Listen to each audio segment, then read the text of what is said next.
आप सभी लोग? सब बढ़िया चल रहा है? पढ़ाई अच्छी चल रही है? चलिए, तो हम जो है हमारी कक्षा 10 का गणित का पाठ 9 निर्देशांक ज्योमेट्री कर रहे हैं। उसमें हम पहुंच गए हैं प्रश्नावली 9.2 पे, और 9.2 में हम कर चुके हैं प्रश्न नंबर 6 तक। आगे चलते हैं, प्रश्न नंबर 7 से करते हैं स्टार्ट इसको। पर 7 से क्वेश्चन नंबर 7 को करने से पहले कुछ चीजें हैं, कुछ बातें हैं जो थोड़ी परेशानी वाली है, थोड़ा परेशान करने वाली है। वो क्या? वो ये कि आप लोगों की तरफ से जो होमवर्क है या जो काम दिया जा रहा है उसमें थोड़ी ढिलाई बरती जा रही है। ठीक है, तो उसको आप थोड़ा, सभी नहीं, कुछ बच्चे जो है काम नहीं कर रहे हैं, तो उसको थोड़ा आप सुधारिए। उस चीज को रेगुलर काम कीजिए, टाइम पे काम कीजिए। क्योंकि जैसा कि मैंने आपको बताया कि जब बोर्ड एग्जामिनेशंस होंगे तो ये चीज नहीं सुनी जाएगी कि हमने पढ़ाई लेट स्टार्ट की थी, हम तो घर पे थे, हमारी तो छुट्टियां चल रही थी, लॉकडाउन चल रहा था। एग्जाम होगा, अपने टाइम पे होगा। एग्जाम में जो अच्छा लिख के आएगा, जो अच्छा वहां पे परफॉर्मेंस करेगा, उसके नंबर अच्छे आएंगे। तो अपने दिमाग से अब ये चीज को हटाइए धीरे धीरे कि हाँ, अभी कोरोना की महामारी चल रही है और लॉकडाउन चल रहा है और हम जो है घर पे बैठे हैं अभी, तो अभी हम पढ़ाई से बच सकते हैं। नहीं, बिल्कुल नहीं है ऐसा। अगर ऐसा होता तो शायद हम ये क्लासेस ना लेके आते। ठीक है, कि अगर ये बहाना चल पाता बोर्ड एग्जाम्स के लिए तो शायद हम ये क्लासेस लेके ही नहीं आते। क्लासेस क्यों लेके आनी पड़ रही है? क्योंकि समय अपनी गति से चल रहा है, समय रुक नहीं रहा है। माना लोगों की जीवन थमा हुआ है, लोगों का जीवन रुका हुआ है, लेकिन समय नहीं रुक रहा है। समय अपनी गति से आगे चले जा रहा है और हमें समय के साथ चलना पड़ेगा। समय के साथ हम नहीं चलेंगे तो पीछे रह जाएंगे। तो जब आपके लिए क्लासेस की व्यवस्था करवाई जा रही है तो आप भी क्लासेस में थोड़ा ध्यान दीजिए। ठीक है, और पूरी कोशिश कीजिए कि आप जो है इन क्लासेस को देखें, उसके बाद जो वर्क दिया जा रहा है उसको करें और रिवीजन टाइम टू टाइम करें। मैं हर बार बोलता हूं, revision revision revision, very very important. वो भी एक फिक्स टाइम के बीच में, कि 5 दिन पहले जो टॉपिक पढ़ा था 5 दिन बाद वो रिवाइज कर लो, फिर उसको दोबारा 5-10 दिन बाद देखो, फिर 5-10 दिन बाद देखो। ऐसे सभी चीजों का रिवीजन करते रहो। समझ में आ रही है बात? चलिए, कॉपी पेन के साथ तैयार हो जाइए। क्वेश्चन नंबर 7 से स्टार्ट करेंगे हम।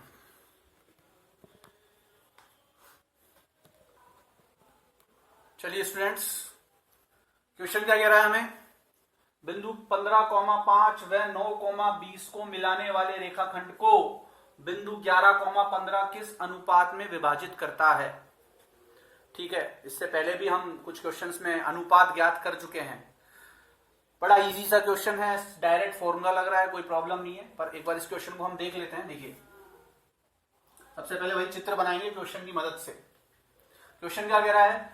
बिंदुओं 15,5 व 9,20 को मिलाने वाले रेखाखंड को, चलिए एक रेखाखंड बनाते हैं। 15,5 और 9,20 को मिलाने वाले रेखाखंड को, मान लो इनको ये रेखाखंड मिला रहा है ए बी। बात आ गई समझ में? चलिए, तो बिंदु 15,5 व 9,20 को मिलाने वाले रेखाखंड को बिंदु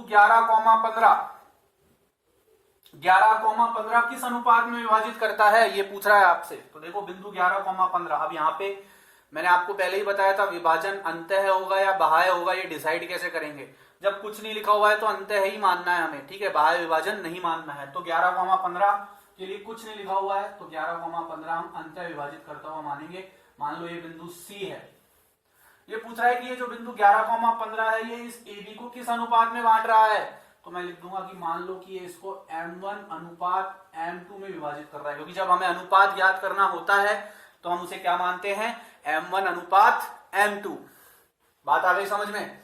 चलिए, अब देखिए, यहां हमें वही नाम नहीं दिए हुए थे ए और बी, मैंने खुद ने माना। सी नाम नहीं दिया हुआ था, मैंने खुद ने माना। और m1 m2 मैंने खुद ने माना। जो जो चीजें हमने मानी है, जो प्रश्न में नहीं दी हुई थी, वो सब हम यहां लिख देंगे। समझ में आ गई बात? तो देखिए, लिखेंगे हम, माना दिए गए बिंदु क्योंकि एक तो ये जो बोर्ड है बहुत छोटा है, बहुत छोटा बोर्ड है, हमारी क्लास में जो होता है उससे काफी छोटा बोर्ड है, ठीक है। ये एक्चुअल में पढ़ाने के पर्पज से नहीं था ये पहले, अब ये क्योंकि कोरोना की वजह से लॉकडाउन है, इस वजह से इसको मैं इस यूज में ले रहा हूँ, बाकी पढ़ाने के पर्पज का नहीं है ये बोर्ड, ये काफी छोटा है।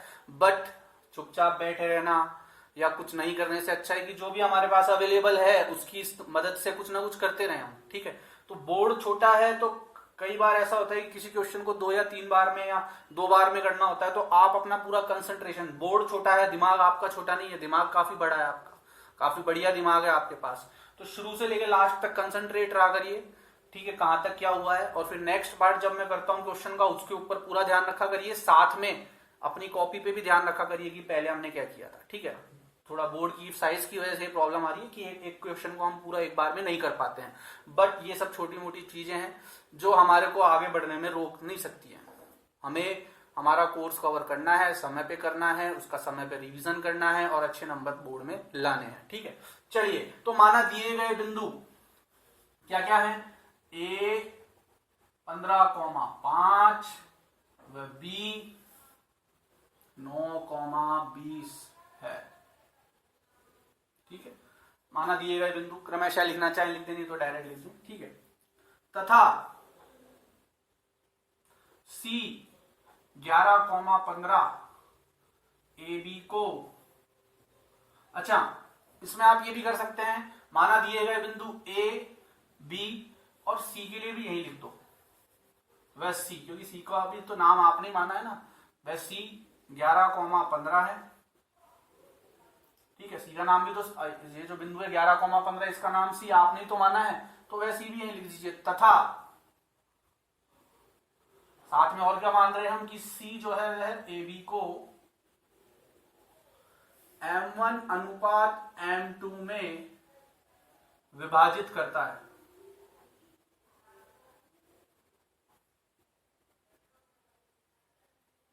बात आ गई समझ में। तथा C 11,15 सॉरी C एक भी को M1 अनुपात M2 में विभाजित करता है। डायरेक्ट विभाजन सूत्र लगाएंगे हम इसमें, तो अपन लिखेंगे विभाजन सूत्र द्वारा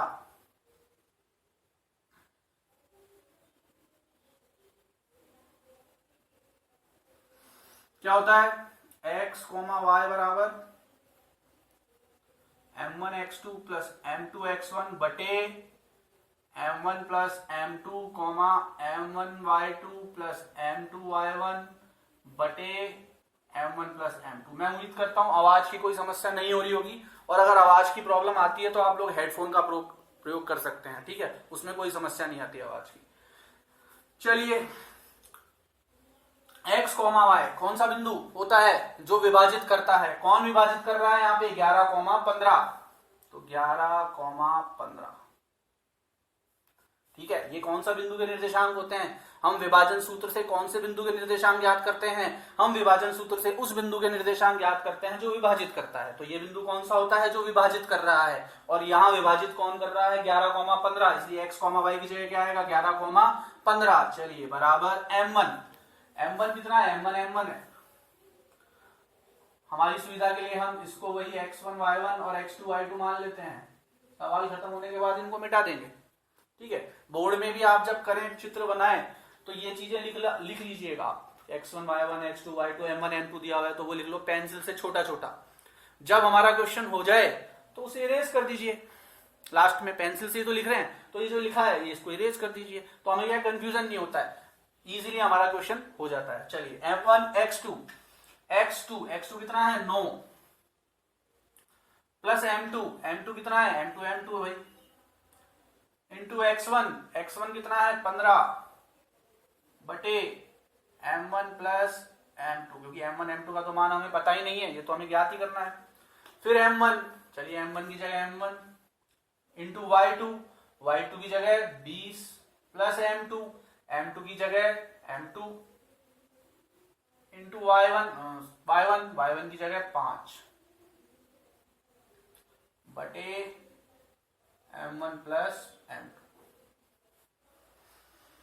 ठीक है। अब इससे पहले वाले क्वेश्चन में मैंने आपको बताया था कि भाई जब हमें अनुपात निकालना होता है तो या तो x के मान को x वाले के बराबर रख दो या y के मान को y वाले के बराबर रख दो। अब पिछले दो क्वेश्चंस में अगर आपको याद हो तो एक बार तो हमें क्या पता था, x का मान पता था, मतलब x का मान मतलब x 0 था, x तो 0 था और y का कुछ मान था। तो हमने क्या करा था, मैंने क्या बताया था कि जिसका मान हमें पता है उसी को बराबर रखना है। y के बराबर हमने नहीं रखा था क्योंकि y तो खुद ही y था, यहाँ x का मान 0 था वहां पे। ठीक है, देखिए पिछले वाले क्वेश्चन से कनेक्ट करते हुए चला करिए। अब जैसे मान लीजिए आपको समझ में नहीं आ रहा कि ये सर कौन से पिछले वाली क्वेश्चन की बात कर रहे हैं या क्या कह रहे हैं, तो वीडियो को तुरंत पॉज करो, कॉपी खोलो, किताब खोलो, क्वेश्चन पढ़ो, देखो क्या किया था, फिर वापस यहाँ आओ और फिर उससे कनेक्ट करने की कोशिश करो। इंटर कनेक्शन रखोगे, क्वेश्चंस के बीच में आपस में संबंध रखोगे तो टॉपिक में कोई समस्या नहीं आएगी। ठीक है, हर क्वेश्चन को ऐसा मत बनाओ कि जैसे ऐसा लगे कि हर क्वेश्चन अपने आप में एक नया टॉपिक निकल के आ रहा है, नहीं। बेसिक क्लियर रखो और इंटर कनेक्शन रखो, दिमाग दौड़ाओ क्या किया था उस क्वेश्चन में। नहीं समझ में आ रहा है पॉज करो, कॉपी खोलो, फिर भी समझ में नहीं आ रहा है दोबारा उस वीडियो को देख लो। अभी तो आपके पास वीडियो भी है तो कोई समस्या होनी नहीं चाहिए। ठीक है, तो उस क्वेश्चन में मैंने क्या बताया था आपको कि भैया x को बराबर रखना है या y को, ये किस पे डिपेंड करेगा, जिसका मान हमें पता है, जो चर राशि के रूप में था उसको नहीं लिया था हमने, जो जिसका मान पता था उसको लिया था। तो एक बार तो हमें x का मान 0 पता था, एक बार अगले क्वेश्चन में y का मान 0 पता था, वो देख लेना आप। बट यहां तो हमें दोनों का ही मान पता है, x का भी पता है और y का भी पता है। तो मैंने बताया था जब दोनों का मान पता हो तो किसी को भी बराबर रख लो, या तो x वाले को x वाले के बराबर रख दो या y वाले को y वाले के बराबर रख दो, क्योंकि ये बेसिकली है तो x और y के ही मान ना। ठीक है, तो मैं x को x के बराबर रख देता हूं, तो देखिए क्या होगा।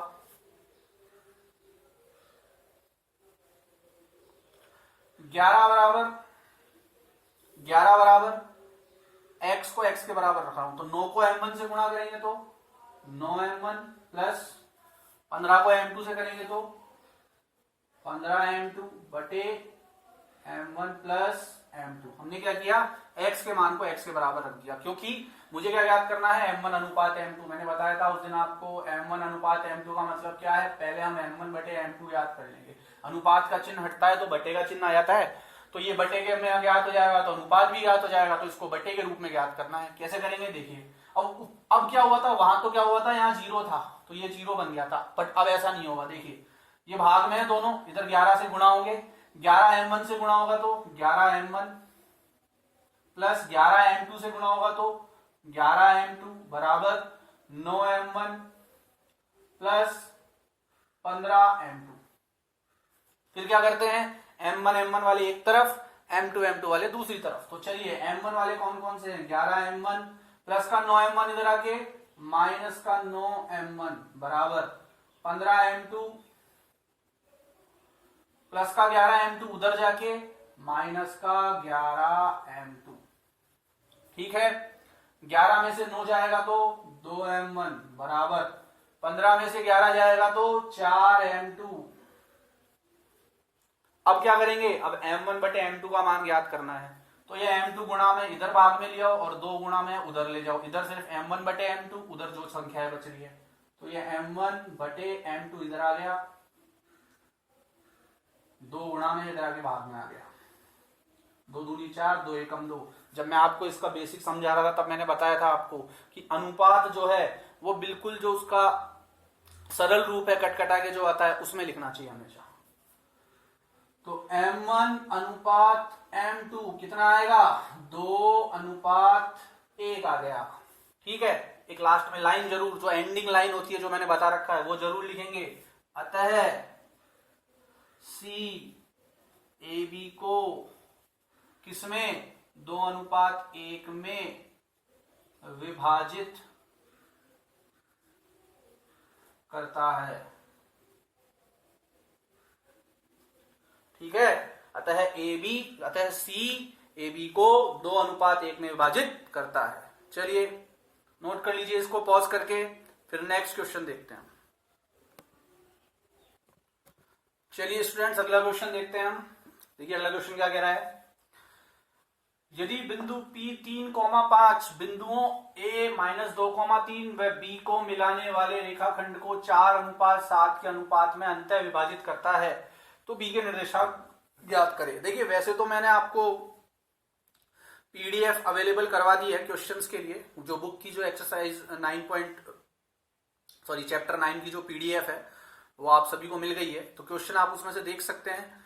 और मैंने ये भी बोला था कि जिन बच्चों के पास मान लीजिए बुक्स नहीं है और सिर्फ पीडीएफ पे ही वो डिपेंडेंट हैं, तो जो भी क्वेश्चंस या जो भी प्रश्नावली करनी होती है उसके क्वेश्चन पहले आप कॉपी में नोट कर लीजिए, ठीक है। बिना क्वेश्चन को समझे आंसर नहीं समझ में आएगा। क्वेश्चन को 2 बार पढ़िए, 3 बार पढ़िए, ध्यान से समझिए, एक एक छोटी छोटी चीज को समझिए, उसके लिए क्वेश्चन को लिख लीजिए आप। वैसे मैं यहाँ लिख देता हूं, बट आपके पास भी लिखा हुआ होना चाहिए क्वेश्चन, ठीक है। चलिए क्वेश्चन देखते हैं क्या कह रहा है। यदि बिंदु P 3,5 बिंदुओं A व B को मिलाने वाले रेखाखंड को 4:7 के अनुपात में अंतर विभाजित करता है, तो B के निर्देशांक ज्ञात करिए। थोड़ा क्वेश्चन को तोड़ लेते हैं अपन छोटे पार्ट्स में। बिंदु P जो है वो क्या कर रहा है, यदि बिंदु P जिसके निर्देशांक क्या है 3,5, कौन कौन से बिंदुओं को, A व B को मिलाने वाले रेखाखंड को, तो देखिए 2 बिंदु है A -2,3 और B,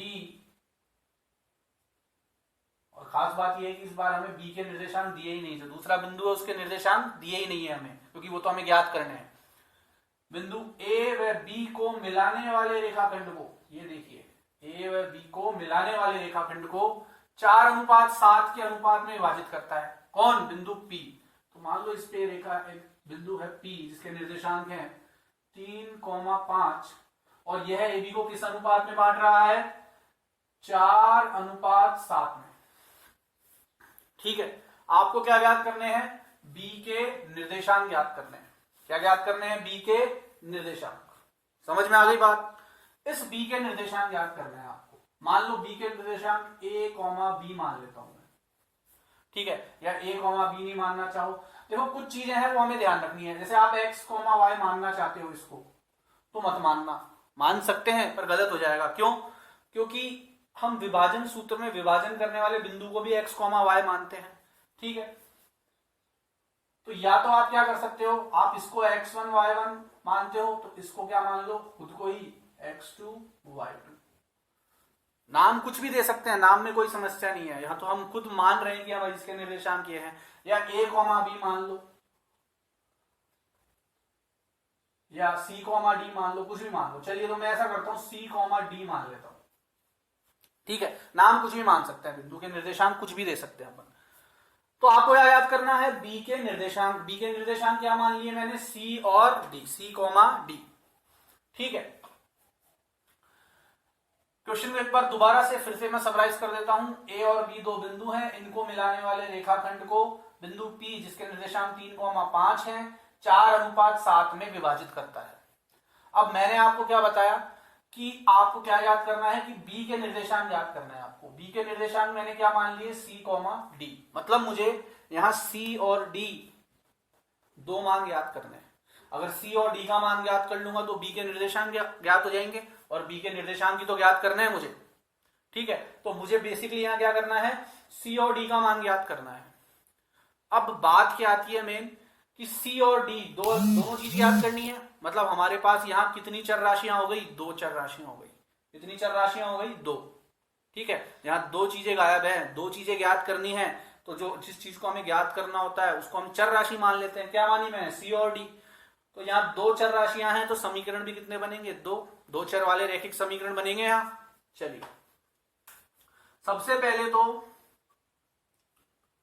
यहां मुझे A और B का नाम, A और B जो है ये नाम पहले से दिए हुए थे, P का भी नाम पहले से दिया हुआ है, तो नाम तो मैंने कुछ नहीं माना।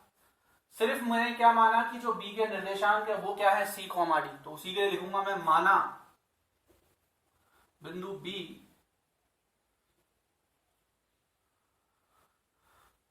के निर्देशांक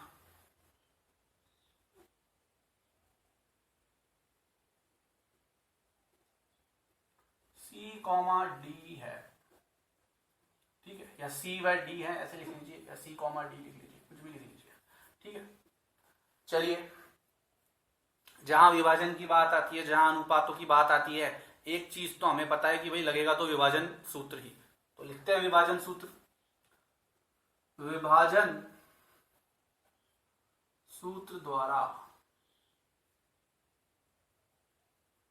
विभाजन सूत्र द्वारा क्या होता है विभाजन सूत्र, x, y बराबर m1 x2 plus m2 x1 बटे m1 plus m2 comma m1 y2 plus m2 y1 बटे m1 प्लस m2। ठीक है, चलिए तो देखिए अब ये जो मान दिए हुए हैं इनको इन फॉर्मूले में लिख देते हैं और हम दो समीकरण बनाने की कोशिश करते हैं। चलिए तो इसको x1 y1 मान लेता हूं, ये x2 y2 हो गया, ठीक है, और ये हो गया हमारा m1 और ये हो गया हमारा m2 अनुपात, और ये क्या है हमारा x, y का मान, क्योंकि ये कौन सा बिंदु होता है, वह बिंदु जो विभाजित करता है। कौन विभाजित कर रहा है, 3,5। तो x, y की जगह तो क्या लिख दूंगा मैं, 3,5 बराबर m1 का मान 4 इंटू x2 का मान c प्लस m2 का मान 7 इंटू x1 का मान -2 बटे 4 प्लस 7 कॉमा m1 का मान 4 इंटू y2 का मान d प्लस m2 का मान 7 इंटू y1 का मान 3 बटे 4 प्लस 7। ठीक है, जो सभी मान थे उन्हें मैंने फॉर्मूले में पुट कर दिया है और कुछ नहीं किया। चलिए 3,5 बराबर 4 को c से गुणा करेंगे 4c, 7 को -2 से करेंगे -14, 7 और 4 11, 4 को d से गुणा करेंगे 4d, 7 को 3 से गुणा करेंगे 21, 7 और 4 11। ठीक है, अब मैंने आपको बताया कि भाई यहां मेरे पास दो चीजें हैं ज्ञात करने के लिए, एक तो c और एक d। तो मैंने बताया जब चर राशियां दो हो तो समीकरण भी दो बनते हैं। एक चर राशि होती तो एक बना लेते हैं, यहां सब चर राशियां दो हैं तो समीकरण दो बनाएंगे। तो कैसे बनाएंगे दो समीकरण, देखिए ये तो है x का मान और ये है y का मान, इसको इसके बराबर रख के तो पहला समीकरण बना लूंगा, इसको इसके बराबर रख के दूसरा समीकरण बना लूंगा। देखिए या आप ऐसा करिए, इसको कॉपी कर लीजिए क्योंकि थोड़ी जगह कम पड़ेगी, तो इसको नोट कर लीजिए आप पॉज करके, नोट कर लीजिए इसको पॉज करके, ताकि मैं इसको इरेज कर देता हूं, या फिर मैं ऐसा करता हूं ये ऊपर का क्वेश्चन इरेज कर देता हूं, ऊपर का क्वेश्चन इरेज कर देता हूं, इसको रब कर देता हूं। चलिए आगे देखते हैं। तो मैंने बताया दो समीकरण बनाने के लिए x के मान को x के बराबर, y के मान को y के बराबर, तो 3 को तो इसके बराबर रख दूंगा, तो 3 बराबर क्या आ जाएगा 4c -14 बटे 11। चलिए अब आगे निकालते हैं, आप अगली लाइन में लिखते जाना, जगह की कमी की वजह से मैं आगे लिख रहा हूं उसको। देखो अब इसको हल करते हैं, 11 3 से गुणा होगा कितना आएगा 33 बराबर 4c -14। ठीक है, 11 3 से गुणा हुआ 33 बराबर 4c -14, माइनस का 14 इधर आगे क्या हो जाएगा प्लस, तो 33 + 14 बराबर 4c, 33 और 14 कितना हो जाएगा 47। ठीक है, तो c की बराबर 4c, तो c का मान क्या ज्ञात कर सकता हूं मैं यहां से, c का मान कितना आ जाएगा, c का मान यहां लिख देता हूं, c बराबर कितना आ जाएगा 47 में किसका भाग देंगे 4 का, 4 गुना हो रहा है ना, इधर आगे आ जाएगा बटे में, तो c कितना आ जाएगा 47 बटे 4। ठीक है, इसी प्रकार जो दूसरा है 5, इसको किसके बराबर रख देंगे 4d + 21 के, इसको मैं इधर रख देता हूं, इतनी सफिशिएंट जगह तो मेरे पास यहां है। ठीक है, तो 5 को इसके बराबर रख देता हूं, तो 5 बराबर 4d + 21 अपॉन 11, 11 5 से मल्टीप्लाई होगा 55 बराबर 4d + 21, प्लस का 21 इधर आके माइनस का बराबर 4d, 55 में से 21 जाएगा 34 बराबर 4d, तो d बराबर 34/4 या फिर 17/2। तो c का मान तो कितना आ गया 47/4 और d का मान कितना आ गया 17/2। तो मैं क्या कह सकता हूं कि अतः बिंदु B के निर्देशांक, बिंदु B के निर्देशांक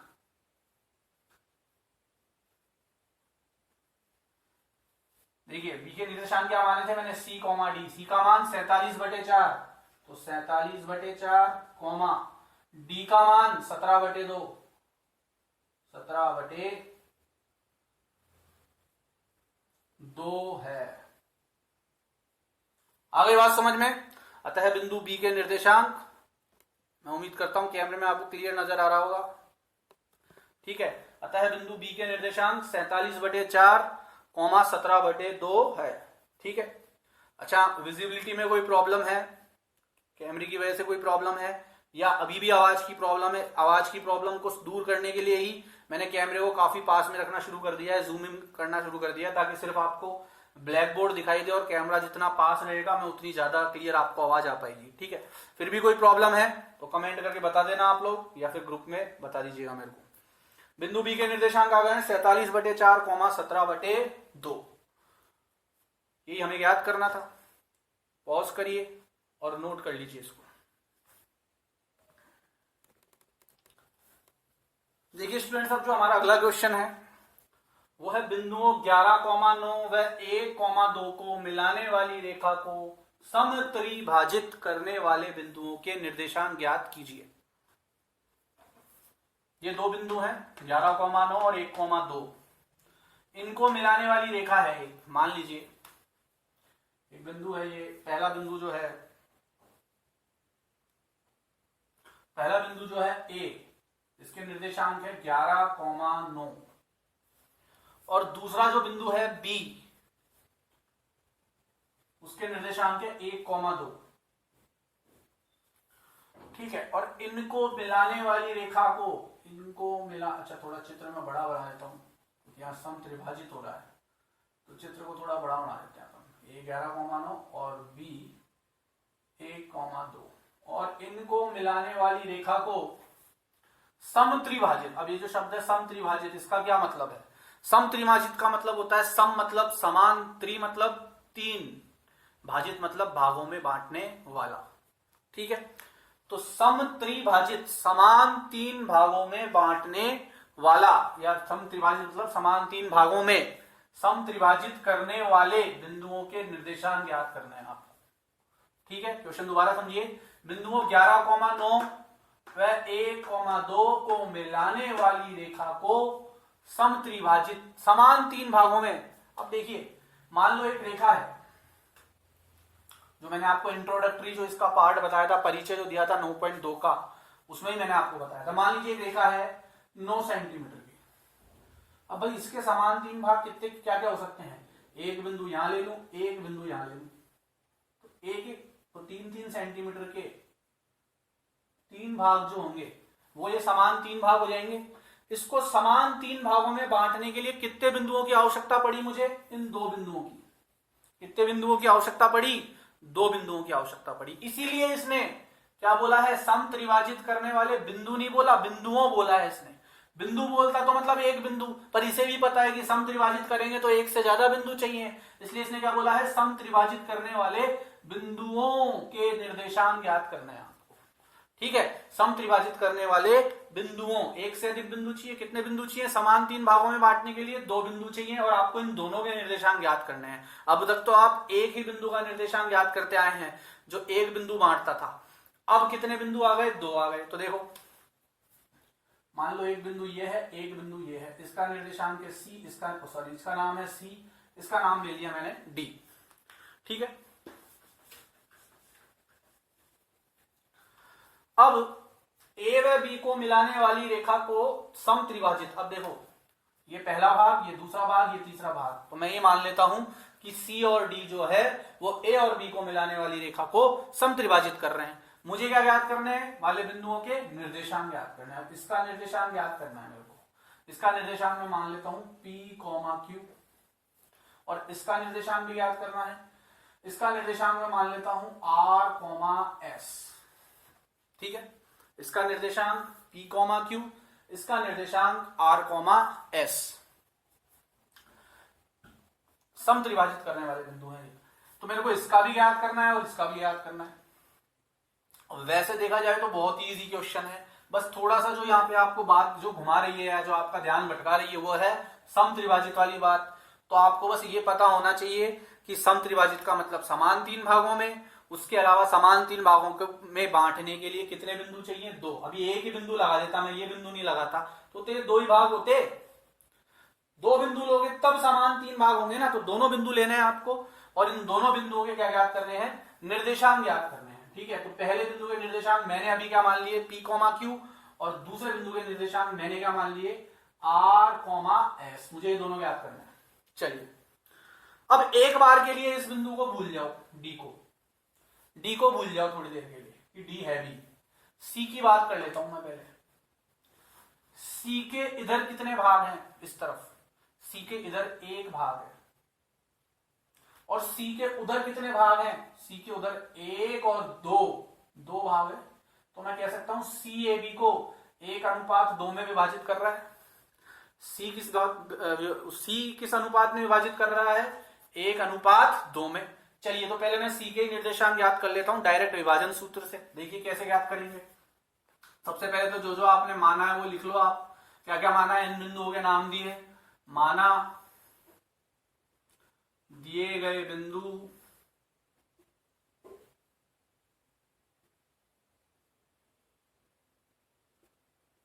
क्रमशः ए 11,9 व बी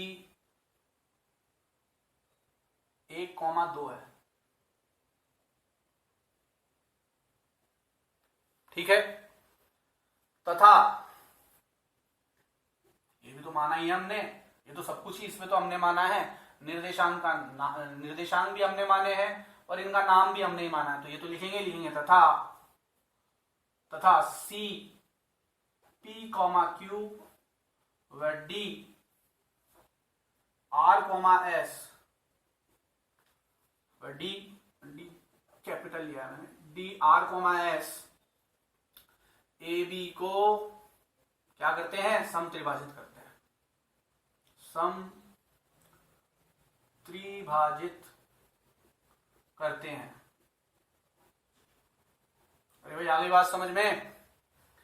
मैंने सी और डी दोनों बिंदुओं का सी और डी नाम भी मैंने दिया और निर्देशांक भी मैंने ही माने। तो मैंने मान लिया कि सी और डी वो बिंदु हैं जो ए बी को क्या कर रहे हैं? सम त्रिभाजित, और इनके निर्देशांक है पी, क्यू और आर, एस। चलिए अब इसमें कौन सा सूत्र लगाएंगे या कौन सा नियम लगाएंगे? हम विभाजन सूत्र लगाएंगे। तो देखिए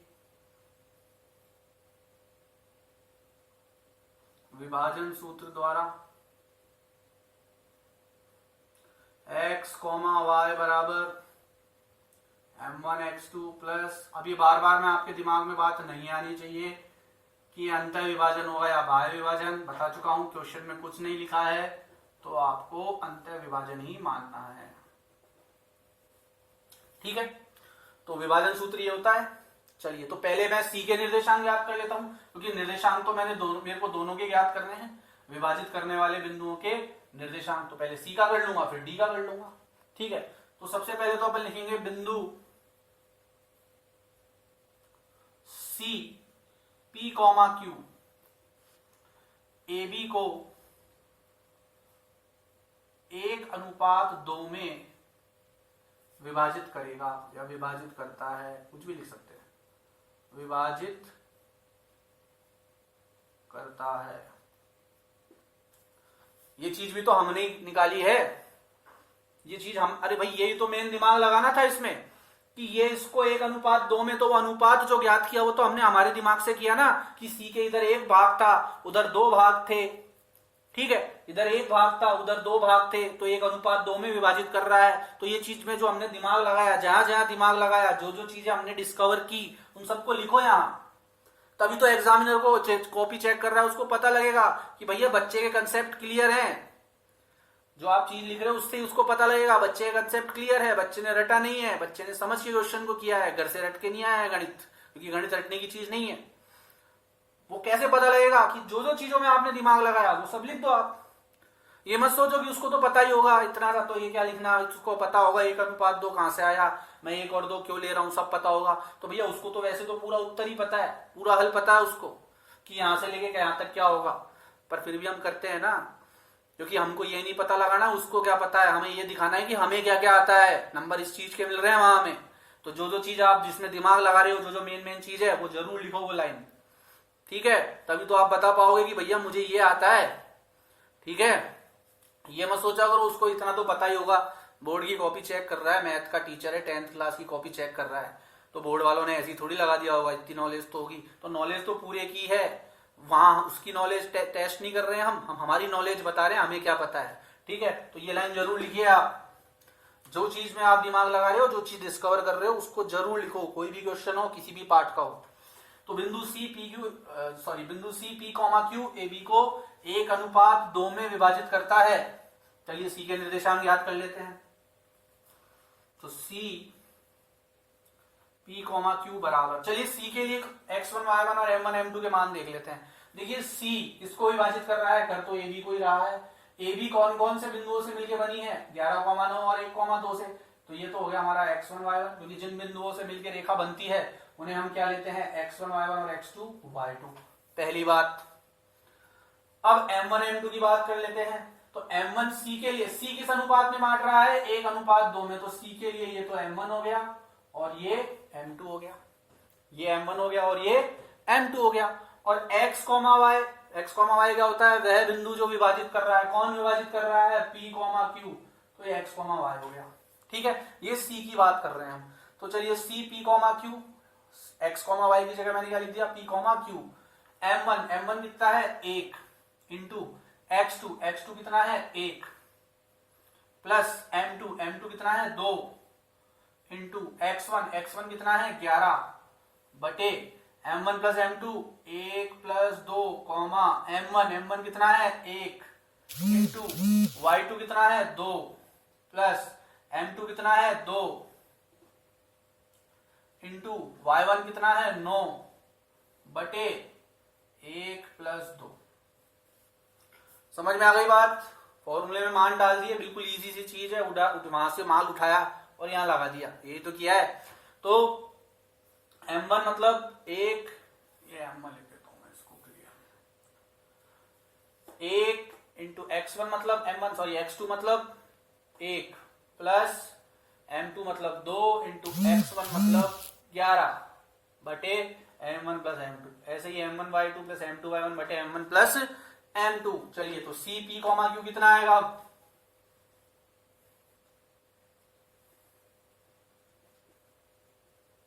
बराबर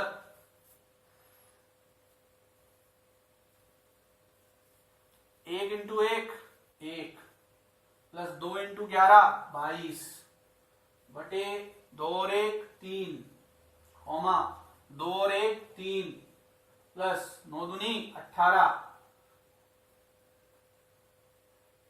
बटे 1 और 2 3, तो सी पी कॉमा क्यू बराबर 22 और 1 23 बटे 3 कॉमा 18 और 3 21 बटे 3, 3 21 को कितनी बार काटेगा 7 बार, तो सी पी कॉमा क्यू कितना आएगा 23 बटे 3 कॉमा 7। तो ये तो भैया सी के निर्देशांक हो गए, समझ में आ गई बात, ये तो किसके निर्देशांक हो गए, सी के। अब डी के याद कर लेते हैं। अब सी की कहानी को थोड़ी देर के लिए हम हटा देते हैं यहां से। अब देखो डी ए बी को किस अनुपात में बांट रहा है, डी के निर्देशांक क्या माने मैंने, इधर लिख देता हूं r, s।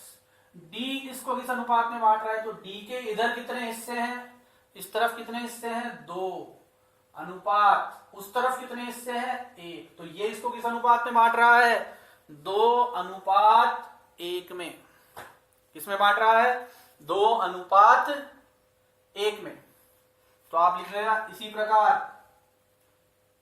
प्रकार डी ए बी को 2:1 में या 2:1 के अनुपात में, कुछ भी लिख लीजिए, ठीक है, 2:1 में विभाजित करता है।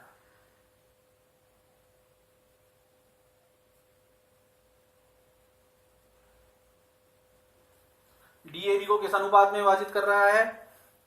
2:1 में। क्यों? डी के इधर 2 हिस्से और उधर 1 हिस्सा। अब डी के निर्देशांक याद करने हैं, तो डी के लिए m1 क्या हो गया? 2 और m2 क्या हो गया? 1।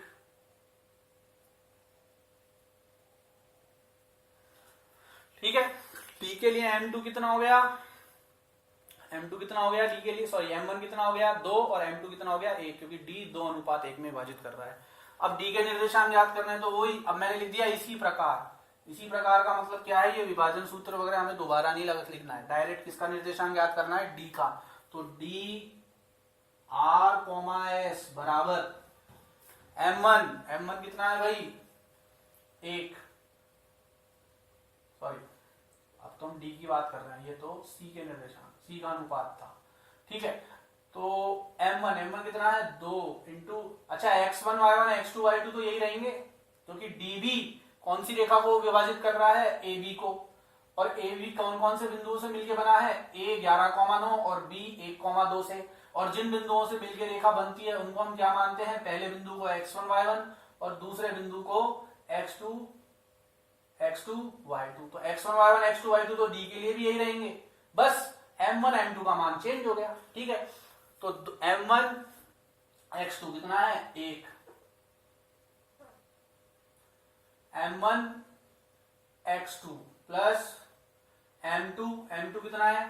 m2 है 1 इंटू x1 कितना है? 11 बटे m1 प्लस m2 हो गया 1 plus 2, comma m1 2 into y2 2 plus m2 1 into y1 9 बटे 1 प्लस 2। तो डी r, s बराबर 2 एकम 2, 11 एकम 11 बटे 2 और 1 3, 2 दूनी 4, 9 एकम 9, 2 और 1 3।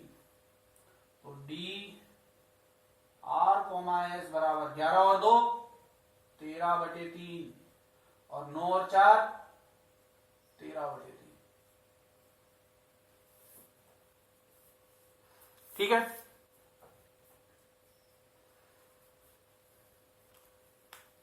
तो डी के निर्देशांक कितने आ गए? 13 बटे 3, 13 बटे 3। लास्ट में एक लाइन लिखनी है मुझे, तो मैं ये जो क्वेश्चन है इसको इरेज कर देता हूं।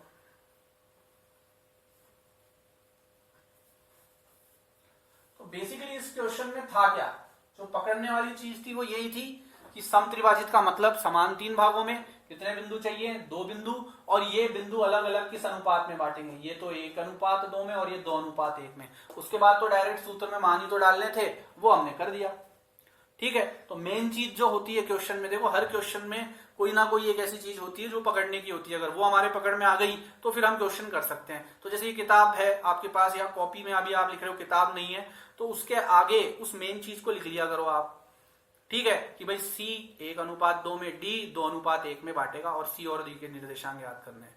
तो आपका जब रिवीजन करते हो ना, तो कुछ चीजें तो ऐसे डायरेक्ट ही रिवाइज हो जाती है, उस क्वेश्चन को करने की भी जरूरत नहीं होती। वो पॉइंट उसके सामने लिखा हुआ है तो आपका क्वेश्चन फटाफट हो जाएगा, आपके दिमाग में आप रिवाइज कर लेते हो एग्जाम टाइम पे। तो हर क्वेश्चन के आगे कोई ना कोई एक इंपॉर्टेंट चीज उस क्वेश्चन की होती है, कोई ना कोई एक ऐसी चीज होती है जिसके ऊपर वो क्वेश्चन पूरा टिका हुआ है, वो चीज आप उस क्वेश्चन को तभी लिख लिया, उस क्वेश्चन के आगे तभी लिख लिया करो।